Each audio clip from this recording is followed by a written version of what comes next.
Of late, in the current situation, we come across a lot of jargons, we come across a lot of management terms and terminologies, which sounds absolutely fantastic, which sounds absolutely great, and we find them being used more often in the conversation by any leaders or any heads of the organization.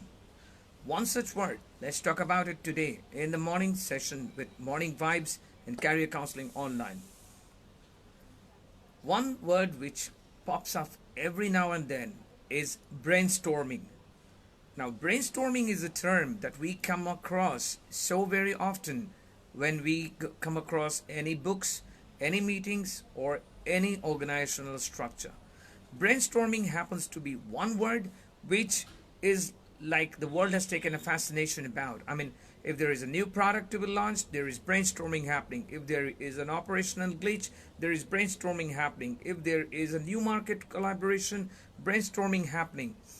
So on, so on. The brainstorming term sounds great, but what exactly is brainstorming? Now, when we talk about brainstorming, this is not something very new in context to the 5,000-year-old culture of India. Arthashastra Kautilya, or the person whom we call Chanakya, has been very, very important figure in deciding brainstorming as one of the main factor to run the show, to run the organization, the kingdom, the king, and the management within the kingdom. So what exactly is brainstorming? Now, brainstorming is a mouthful word, but what exactly is that?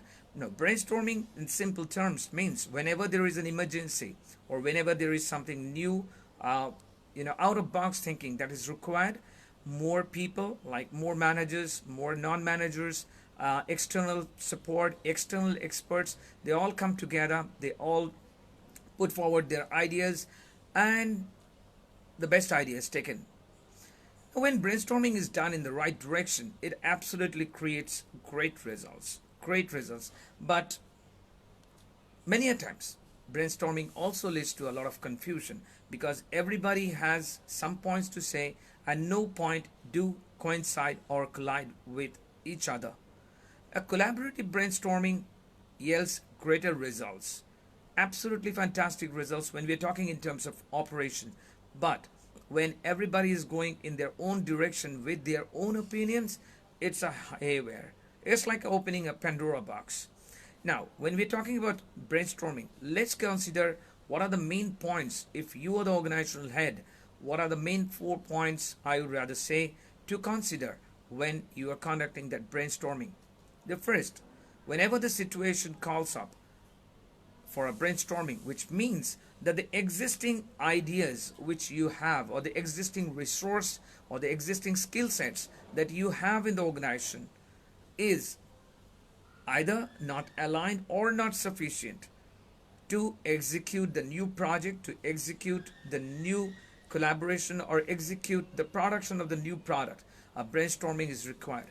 Otherwise, what is required is exchange of opinions and execution of those orders. A brainstorming is generally called up when this is something new, this is something big, this is something which would require a lot of input from a lot of external factors.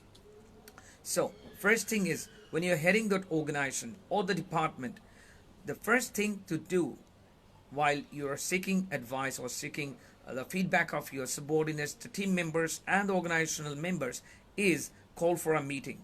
The other day we were talking about conducting effective meetings, like when the meeting is there, many a times it so happens that the meeting starts with one agenda, then it gets carried away and there is exchange of opinion and the meeting gets prolonged, it gets exhaustive, and finally what happens is, after losing so many man hours, these meetings not only drains the people of their energy, but the final thing is it does not yield any constructive ideas.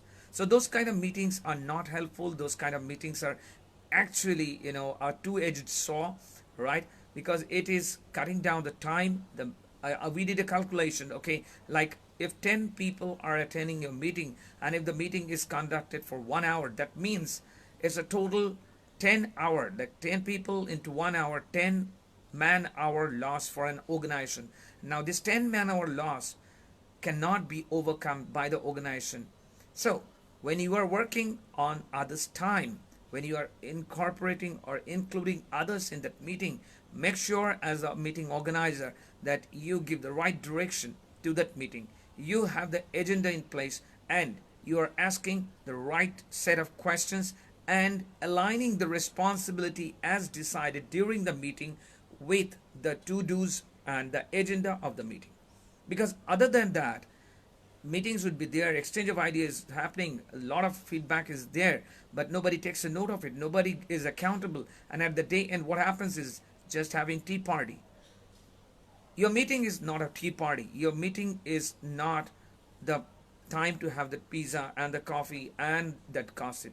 The meeting is as productive as working on your production. So when you are the organizer of the meeting, be very careful as to how you conduct the meeting. You inform the members beforehand about the time, venue, and the point, and make sure that everybody and anybody who attends the meeting comes along prepared with their own feedback, because meeting is not there just to have a cup of coffee, as I mentioned. You come to the meeting, you sit in the back chair, and you just go through the presentation, and it's a one man show, and out of the meeting, nothing pops up. So when everybody is involved in the meeting, make sure that you ask them questions. Make sure that they know when I come to go into this meeting, I'll be asked a question, so I better be prepared. I better go there with my own feedback, with my own observation, and I better put my points forward because I would be asked a question. Right? Tea and pizza is fine, absolutely fine. Don't get it personal. But the thing is, even after exchange of pizza and coffee, if nothing constructive comes up, well, it's a complete loss of time. Right? So when you are conducting that meeting, when you have already conducted that meeting, what is the purpose of the meeting? The purpose of the meeting is not to make them understand your viewpoint only. The point is to include their feedback, their ideas, and their opinions into what you already are thinking. So ask them. The second point, if I may say, for a brainstorming session is ask them. When you know the question, when you know the challenge, when you know what are you going to solve, ask the right question to them so that they know these questions are aligned to their particular skill sets that they have, and that is the reason they are in the meeting while maybe some other people are not. They are in this meeting because their skill set is getting aligned to the need of the organization and the questions are relevant to their skill set. So ask them about their feedback. Their feedback is very important because many times when we are working on an operational ground, we cannot be looking at the 360 degree. We have to do focus. We have to be focused on some part of the operation. But when you are involving many people from various departments and you are asking their feedback, you can involve an external expert also. That's absolutely fine for the person to take notes and work on that, analyze those data, and get back to you later on. But the other thing is, when you are having 10 people in that meeting, make sure that their feedback is asked for.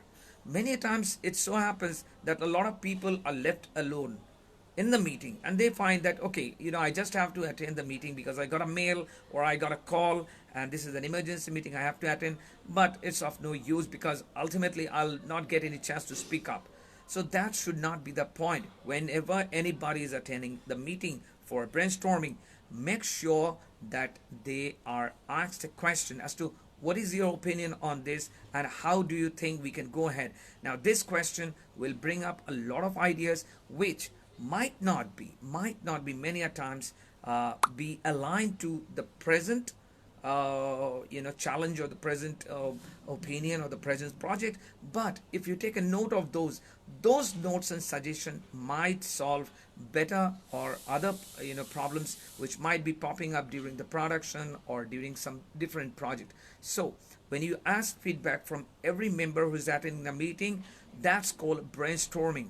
when in everybody is giving their feedback, everybody is into it, and everybody is trying to figure out, because when they are trying to figure out how to get a solution to this, that means that they are also considering their own contribution, their own skill sets as to how they can solve the problem. So when they are giving a feedback, please take a note of it. Please ask them relevant questions, because with the questions, the more they would open up, they would give their feedback, they would give their genuine feedback, and you might discover new aspects which you might not be aware of.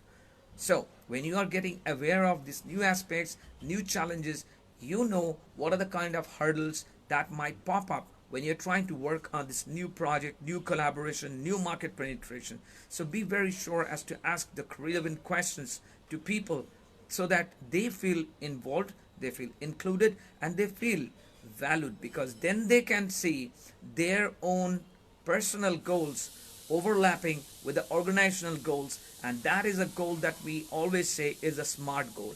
So when they see their goals are overlapping with the organization goals, and the success of this project or the success of this organization would yield the success of their own career, trust me, you have the best worker, you have the best subordinate, you have the best employee along with you. And with the best employees, as always Ratan Tata ji says, no project is impossible. So ask relevant questions and make them contribute to your idea. It should not be a one-man show that, okay, you just call the meeting to give your opinion or dump, rather, let's say, dump your idea or dump your opinion on them. It's not. It should be like, this is a meeting wherein I'm asking for your feedback, your contribution, your inputs to get along with this new challenge and succeed in the market. So, when let's say I'm just talking about 10 members, when you have more than that number of members, let's say there is a meeting which is attended by 40 members, 50 members, how do you come to a conclusion? That's that's the last part. But the thing is, how do you consider our opinion? The theory is, let the majority prevail. When you consider the majority input in terms with a particular point, you understand that the people, it should not be like if somebody is saying this has to be done, others are simply agreeing to it. If somebody is agreeing to it, make sure, the second point I said, ask them question as to if you are agreeing to this point which Mr. X has said, tell me, what is your viewpoint? How do you look into this problem? How do you believe you or your department can contribute? I understand Mr. X putting this point, but how is your contribution or your department getting along or planning to align with Mr. X and his department and do this? So when you ask this question, it cannot be blind support. Okay, it's like, okay, yeah, I do agree to your point. Nothing like that. So there is no casual attitude about this. There is a serious involvement of the people. So the majority must prevail. When there is this opinion about a particular point of work or plan of action, find out through the questions that how many people do support it, how many people are against it.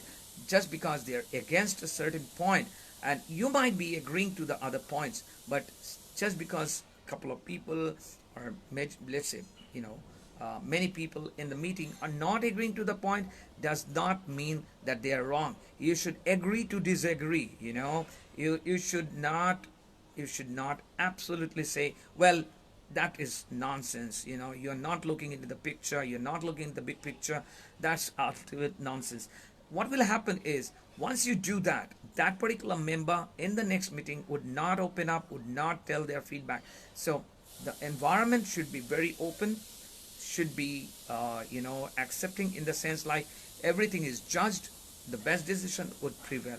So make sure that everybody gets a chance to talk, make sure that everybody gets a chance to contribute their inputs, and take the majority decision in terms of the opinion that is there. It doesn't matter if you're agreeing or disagreeing to it. That's the last point I'm going to talk about.